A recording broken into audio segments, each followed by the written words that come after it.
Foi por isso que você rompeu com o Bolsonaro? Cara, todo mundo, assim, eu falo pra você que eu me arrependi muito, né, de ter lutado tanto para a chegada do Bolsonaro na presidência. As pessoas me criticam, falam, porra, mas tu não pode ser, um cara como você não pode ter sido tão ingênuo assim, Frota, a ponto de não ter visto antes o que ia acontecer e etc e tal. Mas eu mergulhei de coração na parada, porque eu achei que naquele momento ele ia realmente... Porra, fazer uma asepsia na política, ia mudar a situação, a gente ia conseguir respirar de vários outros governos que já vinham. E eu não tive, assim, uma briga com ele. Eu, na verdade, o Bolsonaro, quando ele assumiu a presidência, logo em dezembro, né, que era dezembro de 2018, a gente começava em janeiro, em dezembro de 2018 eu comecei a entender e a ver várias coisas que não eram o que vinham acontecendo durante a campanha. Ele virou uma outra pessoa, colocaram um cinturão, blindaram o cara e apareceu pessoas que eu nunca tinha visto no decorrer da parada, né, da campanha. Sabe quem são essas pessoas? Vários. Apareceu um monte de militar, apareceu um monte de cara de terno, apareceu gente de tudo que foi lado e blindaram o Bolsonaro. E a cena marcante, onde eu comecei a ficar, sabe, assim, pensando, foi quando eu estava no Banco do Brasil, onde foi a transição do governo Temer para o governo Bolsonaro. E aí, lá para as 2 horas da tarde, abriu a porta do corredor, entrou vários militares e o Bolsonaro no meio, um monte de cara de terno. E o Bebiano, que morreu de infarto. O Bebiano, as pessoas podem criticar, falar o que quiser, mas o Bebiano, meu irmão, ele ficou 26 horas da vida dele por dia, durante 5 anos, do lado do Bolsonaro. Se tem alguém que ajudou o Bolsonaro, empurrou o Bolsonaro, tirou vários BOs da frente a nível jurídico e o caramba, segurou a parada, foi o Bebiano. E o Bebiano morreu, muita gente acha estranha essa morte dele, né? A gente conversou com o André Marinho, ele mostrou um vídeo aqui no Flow do Bebiano. Um cara forte pra caralho, grande, entendeu? E aí, pô, eu encontro o Bebiano, aquelas pessoas todas que foram entrando por umas salas. Era um corredor enorme, todo mundo entrou e ficou o Bebiano parado no corredor. Aí eu cheguei pro Bebiano e falei, e aí, Bebiano, tá tranquilo? Ele falou, tô. Falei, pô, e aí, onde é a tua sala? Ele falou, pô, não tem sala.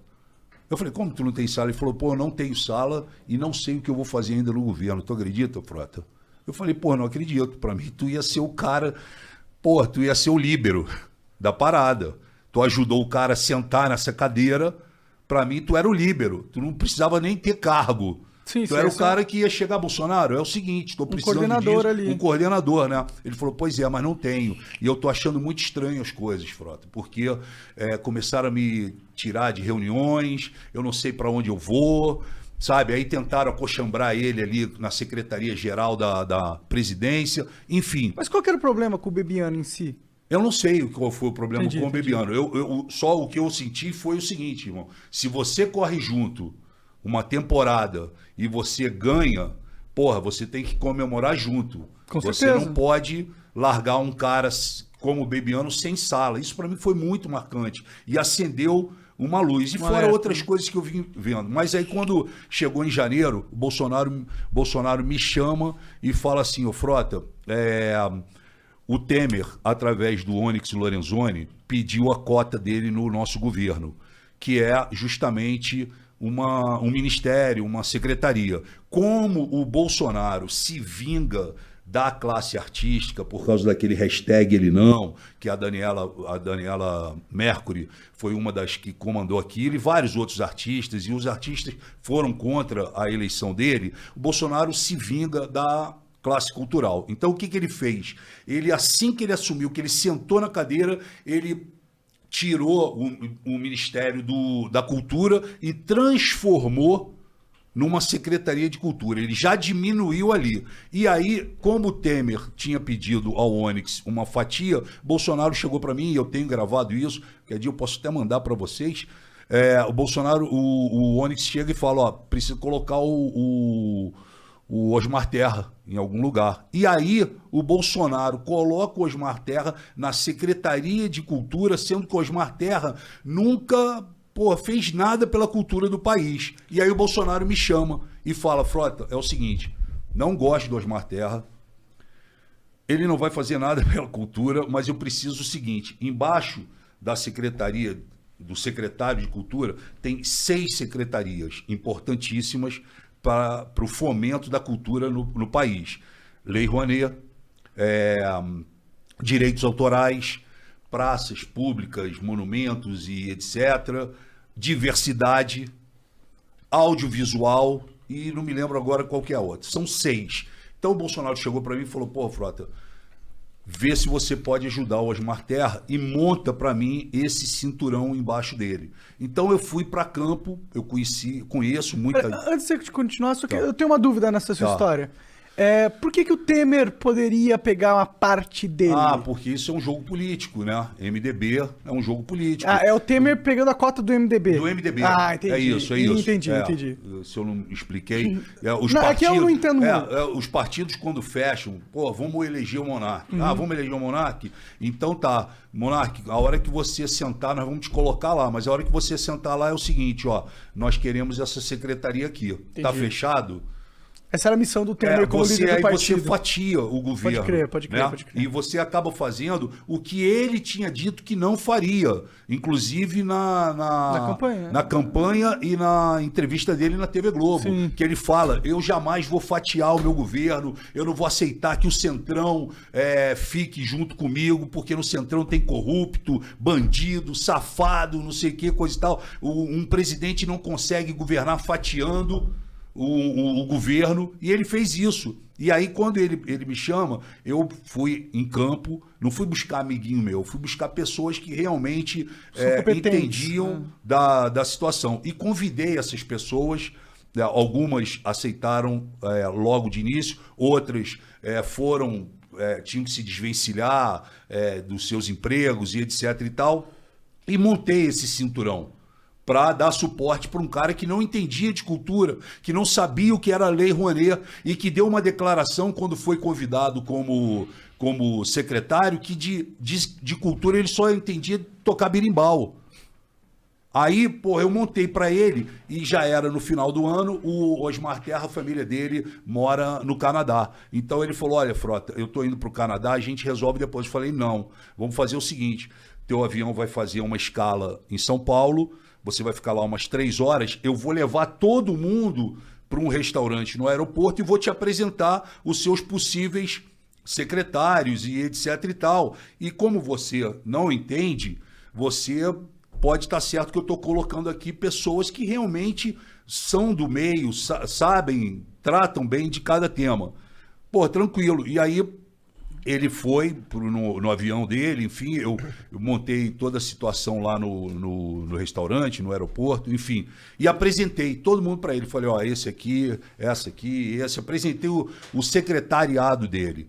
Isso já acendeu uma luz no governo, que os caras começaram a falar assim, o Frota tá se apossando da cultura, o Frota tá querendo o ministério para ele. Não era, o presidente me pediu. Aí eu apresentei para ele, ele foi embora. E, saiu todo mundo, Frota, beleza, tô feliz, obrigado pela oportunidade, vamos lutar. E o caramba, tô pedindo demissão da Fox para assumir aqui a parada. O cara, com 10 anos de empresa, tô saindo fora, mas meu irmão, pode vir, vai dar tudo certo. E, ele viajou, o Osmar Terra.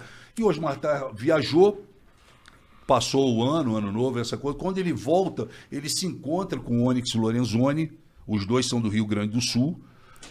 Ele se encontra com o Onyx Lorenzoni e, sem falar comigo, sem pelo menos me informar, resolvem mudar o cinturão. Porque eles já vinham com a cabeça deles de, não, vamos acochambrar aqui a nossa galera. Nada do Frota, nada, sabe? E começaram a fazer esse jogo. E montaram isso, tiraram das 6 secretarias, brother, eles tiraram 5. Eu fiquei só. Aliás, eles tiraram 4, ficaram 2. A de audiovisual e a de direitos autorais, o Maurício Braga. Eu falei, cara, isso não tá certo, as pessoas saíram dos seus empregos, o cara tava ninguém chegando em Brasília já, tô procurando flat aqui pra morar, mas ninguém ainda me ligou pra fazer crachá, ninguém me ligou, não, vai ligar, calma. E aí, de repente, eu vejo no jornal, fui informado pelos jornais, que, porra, tava montado uma outra pá, vamos chamar assim. Aí eu fiquei puto com isso, obviamente, fui direto no Bolsonaro para falar com ele. Aí que eu cheguei no Bolsonaro, o Bolsonaro virou para mim e simplesmente falou, ó,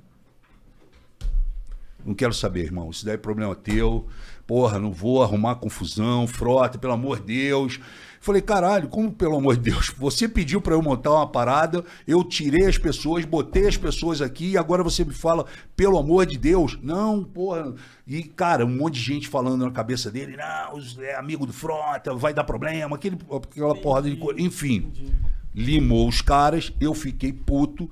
Porra, a primeira oportunidade que eu tive, eu fui pro plenário, meu irmão, peguei o microfone e soquei forte o Onyx Lorenzoni. Chamei de safado, vagabundo, que não poderia ter feito isso, não sei o quê, e pá, fiz um discurso pesado. Nesse discurso pesado, os caras entenderam, falou, ó, abriu aqui uma fissura entre o Frota e o governo. Como é que o cara vai e fala do ministro, que é o secretário do Bolsonaro, ele, porra, senta o pau. Aí sentei a porrada. E nesse meio tempo que eu tô fazendo isso, na mesma semana quase, explode o caso do Queiroz. Que aí, porra, o Paulo Pimenta do PT faz um discurso muito forte e aponta pra gente que tava ali embaixo, aquela galera nova do PSL, que eu tava junto ali, eles apontam e falam, porra, eu quero saber de vocês que subiram, que se elegeram falando de que iam combater a corrupção, que não sei mais o que, eu quero saber quem é de vocês que vai subir aqui e pedir a prisão do Queiroz. Aí eu pulei e falei, eu quero a prisão do Queiroz. Falei no microfone, ele de um lado e eu do outro. Eu quero a prisão do Queiroz. Quero saber se você quer que o Lula continue preso.